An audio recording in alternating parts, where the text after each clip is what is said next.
ગીર સોમનાથ જિલ્લાના વેરાવળમાં bus stand સામે જાહેરમાં જોખમી મેડિકલ વેસ્ટ મળી આવતા તંત્ર દ્વારા કડક કાર્યવાહી હાથ ધરાઈ છે.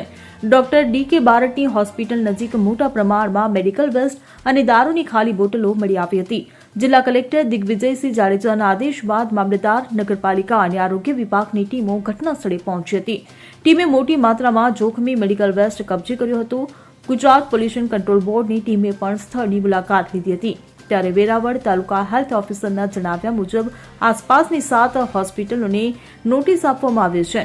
આ હોસ્પિટલોમાં D K. Barad hospital, Bombay hospital, Krishna hospital, Mamata hospital, I K. Vaja hospital, Sanjivani hospital અને ડોક્ટર જુંગી હોસ્પિટલનો સમાવેશ થાય છે.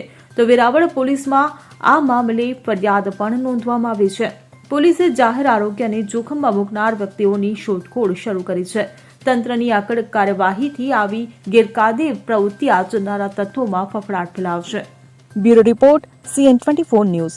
હવે જુઓ દેશ દુનિયાની તમામ ખબરો તમારી આંગળીના ટેરવે. ઉઠાવો મોબાઈલ અને Google Play Store પરથી ડાઉનલોડ કરો અમારી CN24 ન્યૂઝ મોબાઈલ એપ.